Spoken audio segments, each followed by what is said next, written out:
মুখ্যমন্ত্রী মমতা বন্দ্যোপাধ্যায় দীঘায় জগন্নাথ মন্দিরের উদ্বোধনের দিন ঘোষণা করেছিলেন বাংলার প্রতিটি ঘরে ঘরে পৌঁছে যাবে দীঘার জগন্নাথের মহাপ্রসাদ। মুখ্যমন্ত্রীর কথা দিয়ে কথা রেখেছেন, বাংলার ঘরে ঘরে রেশন দোকানের মাধ্যমে পৌঁছে দিয়েছেন জগন্নাথ ধামের প্রসাদ। মুখ্যমন্ত্রী মমতা বন্দ্যোপাধ্যায়ের ঘোষণা অনুযায়ী শুরু হয়েছে অভিনব উদ্যোগ। মেদিনীপুর পৌরসভা এলাকার শনিবার মহাশ্রদ্ধার সঙ্গে বিতরণ করা হলো মহাপ্রসাদ রেশন দোকানের মাধ্যমে। মেদিনীপুর পৌরসভা শহরের ৮ নম্বর ওয়ার্ডের প্রতিটি বাড়িতে পৌঁছে দেওয়া হয় নাজিবউদ্দিন আহমেদ রেশন দোকানের মাধ্যমে দীঘা জগন্নাথ দেবের মহাপ্রসাদ। পৌরসভার পৌরপ্রধান সৌমেন খান নিজে উপস্থিত থেকে এই প্রসাদ বিতরণে অংশ নেন। উপস্থিত ছিলেন ওয়ার্ড কাউন্সিলর ইন্দ্রজিৎ পানিগ্রাহী। সৌমেন খান বলেন, দীঘার জগন্নাথ প্রভুর আশীর্বাদ সবার ঘরে পৌঁছে দিচ্ছেন মুখ্যমন্ত্রী মমতা বন্দ্যোপাধ্যায়। আমরা কৃতজ্ঞ। দীঘার মন্দির ও এই মহাপ্রসাদ আজ বাংলা জুড়ে এক আবেগ। বাংলার মানুষ মুখ্যমন্ত্রী মমতা বন্দ্যোপাধ্যায়কে ধন্যবাদ জানান। বাড়িতে বসে রথের মাকে প্রভু জগন্নাথের প্রসাদ পেয়েছি। পুরীর জগন্নাথ মন্দির যাওয়ার ইচ্ছে থাকলেও যেতে পারি না, তবে বাংলার মুখ্যমন্ত্রী সকলের দিদি দীঘায় জগন্নাথ ধাম তৈরি করে বাংলাকে উপহার দিয়েছে, সেখানে গিয়ে দর্শন করতে যেতে পারবো। বাংলার মুখ্যমন্ত্রী মমতা বন্দ্যোপাধ্যায়কে অসংখ্য ধন্যবাদ ও ভালোবাসা জানিয়েছে সংবাদ মাধ্যমের মধ্য দিয়ে।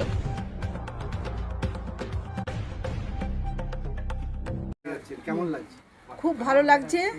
মানে এখানে বাড়িতে বসেই আমরা দীঘার জগন্নাথ ধামের প্রসাদ পেয়েছি, এটাতে আমরা খুব আনন্দিত। আর এই মহান মুখ্যমন্ত্রী ম্যাডামের মহান প্রয়াসকে আমরা অভিনন্দন জানাচ্ছি।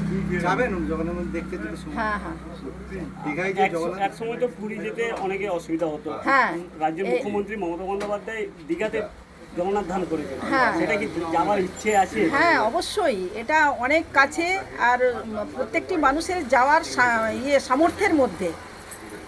সময়, অর্থ সব কিছুতেই সমস্ত মানুষই, সাধারণ মানুষ যেতে পারবে সেখানে। সুস্মিতা দে, হাঁসপুকুর। উদ্বোধনের দিনই আমাদের বাংলার মাননীয় মুখ্যমন্ত্রী মমতা বন্দ্যোপাধ্যায় ঘোষণা করেছিলেন যে এই দীঘাতে যে জগন্নাথ ধাম নির্মাণ করে দিয়েছেন, সেই প্রভু জগন্নাথ দেবের প্রসাদ পশ্চিমবাংলার প্রতিটি বাড়িতে পৌঁছে দেওয়া হবে। এবং সেটা আজ থেকে শুরু হয়েছে আমাদের মেদিনীপুর শহরে, আমাদের হাঁসপুকুর এলাকায় শেখ নাজিমউদ্দিন সাহেবের রেশন দোকান থেকে আমাদের এখান থেকে শুরু হলো। আমাদের মেদিনীপুর শহরে সমস্ত রেশন গৃহীতারা তারা প্রভু জগন্নাথ দেবের প্রসাদ পাবেন।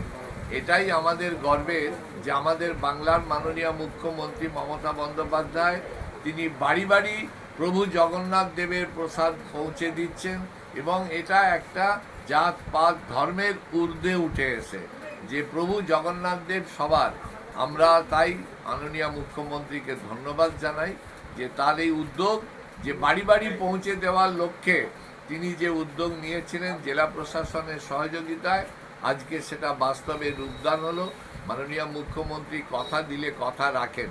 তিনি উদ্বোধনের দিন বলেছিলেন যে আমি প্রভু জগন্নাথ দেবের প্রসাদ সারা পশ্চিম বাংলার প্রতিটি পরিবারের হাতে পৌঁছে দিতে চাই। সেই লক্ষ্যে আজকে মেদিনীপুর শহরে ৮,০০০ রেশন গৃহীতার হাতে তুলে দেওয়া হবে। প্রতিদিন রেশন দোকান যখন খোলা থাকবে, রেশন গৃহীতারা সেখান থেকে পাবেন প্রভু জগন্নাথ দেবের প্রসাদ। আমরা ধন্যবাদ যে রেশন দোকান যারা এই উদ্যোগ নিয়েছেন, তাদের হয়তো একটু বেশি খাটতে হবে, কিন্তু এটা একটা মহতী কাজ, মহতী উদ্যোগ। এবং সেটা বাস্তবে রূপদান করার ক্ষেত্র এই রেশন ডিলাররাই, তারাই পারবেন। প্রতিটি বাড়ি বাড়ির সাথে যোগাযোগ তাদের, এই মহতী কাজটা করার জন্য তাদেরকেও আমরা ধন্যবাদ জানাই।